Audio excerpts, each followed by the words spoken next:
여보 여보 오랜만입니다. 우리 오랜만에 만난 거 같았잖아. 영상을 오랜만에 찍는 건데 옛날에 이제 목소리 요정님이라고 사람들이 얘기했었는데 이제는 이제 잊어버리셨죠. 너무 바쁘셨기 때문에. 그래서 오랜만에 만나서 얘기를 하고 있는데, 오랜만에 아내랑 영상을 촬영을 했는데요.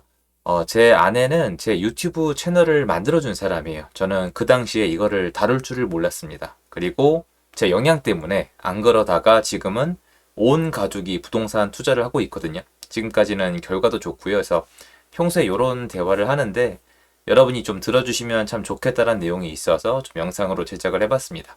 그리고 제 정규 강의 17기 지금 접수 기간인데 이게 접수 데드라인이 정해져 있습니다. 그래서 자세한 내용은 아래 링크에서 확인을 부탁드리겠습니다. 자, 이제 나를 가장 옆에서 지켜봤잖아요. 자, 이제 부동산이 정말 핫한 미친 폭등이 지나가고 이제 지금 안 좋은 시기가 왔거든요. 당신한테 여쭤보고 싶은 게 일단 첫 번째로 이거예요. 당신이 만약에 상승할 때의 힘과 지금 이렇게 안 좋을 때의 힘을 비교하면 언제가 더 셌던 것 같아요? 어떤 힘이요?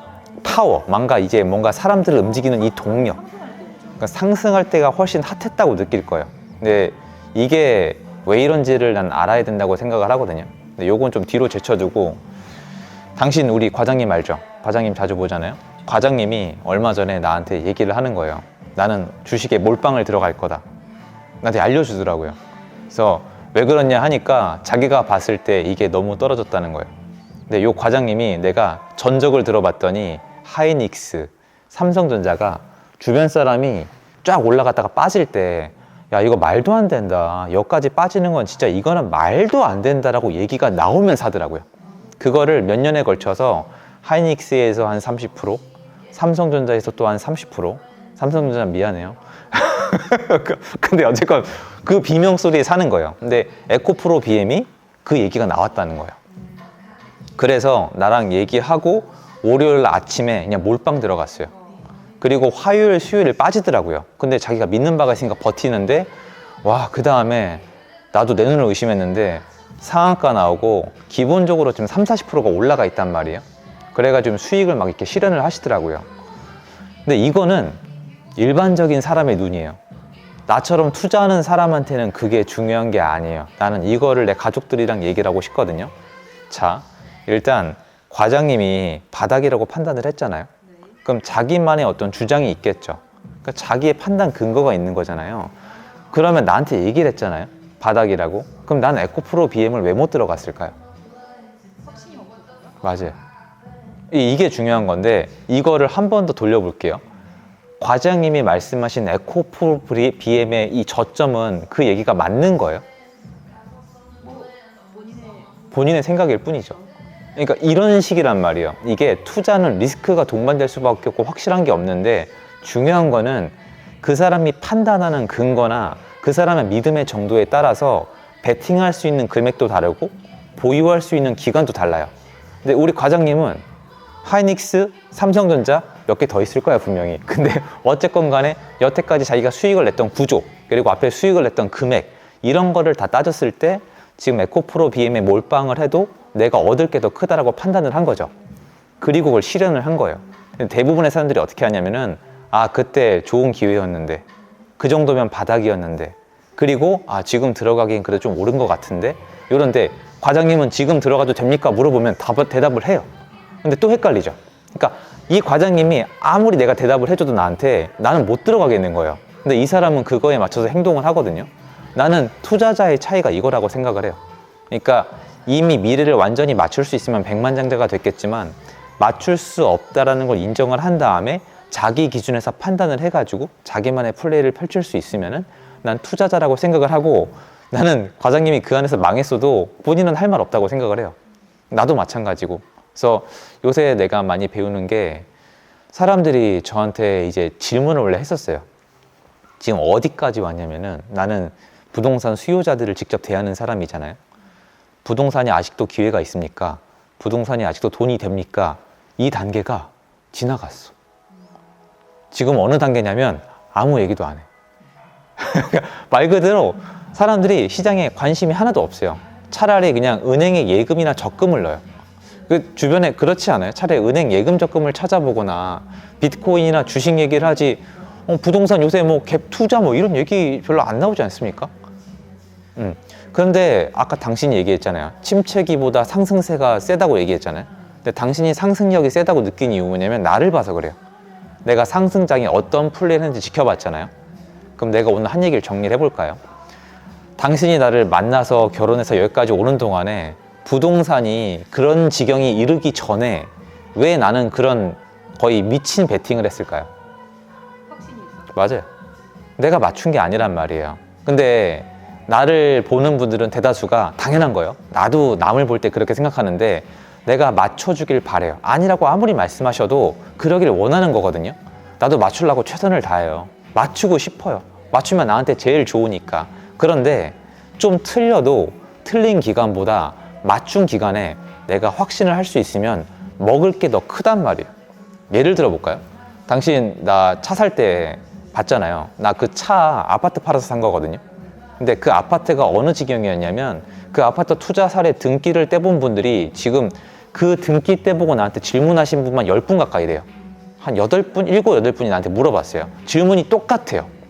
어떻게 알았어요? 왜냐면 그거 7개월인가? 하여튼 1년이 아니라 한 반년 정도의 단타 친 거예요. 경매로 받아서 반년 만에 단타 쳐가지고 한 세금을 제하고 거의 내가 봐서 1억 5천에서 2억 사이가 남은 투자 사례였거든요. 그러면 그분들이 봤을 때는 너무 신기한 거예요. 도대체 그 지역이 양주 아파트거든요. 근데 양주 한 건만 한 게 아니에요. 그때 3건인가?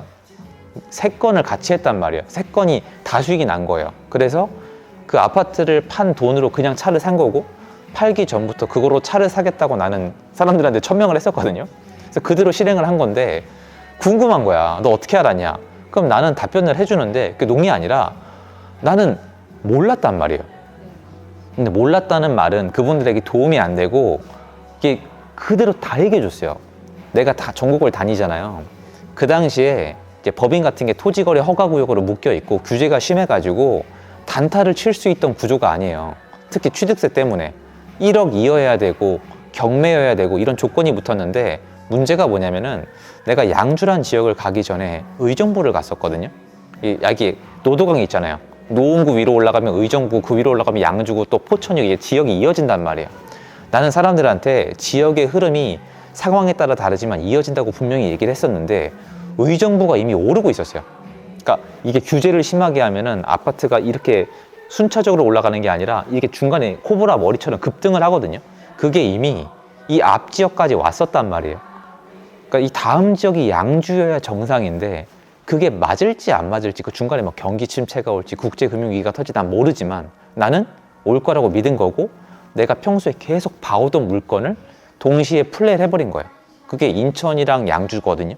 그런데 이제 그게 맞아 떨어져서 수익이 극대화가 된 거예요. 그래서 항상 시장이 흐를 때 내가 많이 맞추면 많이 맞출 수 있을수록 과감한 베팅을 한 다음에 많은 수익을 얻을 수 있다는 건 난 많이 느낀 거거든요. 근데 지금 침체장이 왔잖아요. 내가 차분한 이유는 지금이 안 힘들어서가 아니에요. 투자를 좋아했고 이번에 굉장히 예외적인 상황이기 때문에 굉장히 좀 힘들어하고 스트레스도 받았지만 문제는 이렇게 완전히 위축이 돼버리면 이 다음 시장을 준비를 못 한단 말이에요. 난 그러면 이 다음 시장에 올 수 있는 그 굉장히 많은 것들을 놓칠 수 있다고 생각을 해요.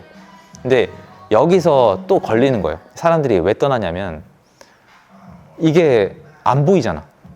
시장을 맞출 수도 없고 이거 뭐 할 수도 없고 맞출 수가 없으니까 아무것도 할 게 없으니까 떠나는 건 맞는데 내가 사람들에게 늘 얘기하고 싶은 건 뭐냐면 그 당시에 내가 폭발적인 수익을 올릴 수 있었던 이유는 그 전에 당신이랑 나랑 만났을 때가 헬리오시티 입주한 다음에 부동산이 침체가 됐을 때예요. 2018년도 말부터 2019년도 중반까지 사람들이 부동산 끝났다 그랬었어요. 그러니까 사람들이 오해하는데 당신 낙찰받은 물건이잖아. 나랑 같이 그거 단독이었잖아요. 그 서울 아파트가 단독이 말이 안 된단 말이에요. 아무도 관심이 없을 때예요. 근데 그 전에 내가 미리 준비가 돼 있었기 때문에 그런 성적이 나온 거잖아요. 마찬가지예요. 이게 지금 침체가 좀 길기는 한데 미리미리 준비를 안 해놓으면은 이 다음 시장에 우리가 뭘 할 수 있는 게 없는데 이걸 사람들이 지루해하고 이거를 막 그렇게 와닿지 않을 거 난 안단 말이에요.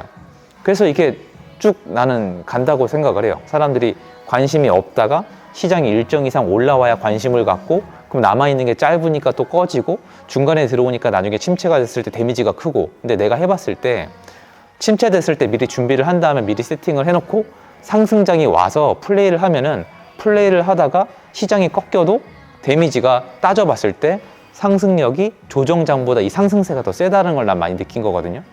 나는 그래서 계속 하는 거예요. 당신도 뭐 그걸 이해해주고 있지만 사람들이 이 부분은 좀 이해를 했으면 좋겠다는 생각이 들어요. 그래서 시장은 계속 반복되거든요. 오르락내리락 반복이 되는데, 이렇게 침체가 됐을 때 준비 안 해놓으면 결국엔 나중에도 할 게 없는 건데, 사람들이 지금 가장 조금 남아있는 시장 같아요. 내가 봤을 때. 아예 질문을 안 하는 거 봤을 땐 그래요. 근데 다음 시장이 올까 안 올까 봤을 때는 나는 부동산 역사를 공부해 보면은 또 올 수밖에 없는 구조거든요. 한국은 정치가 그렇게 만들어 가니까.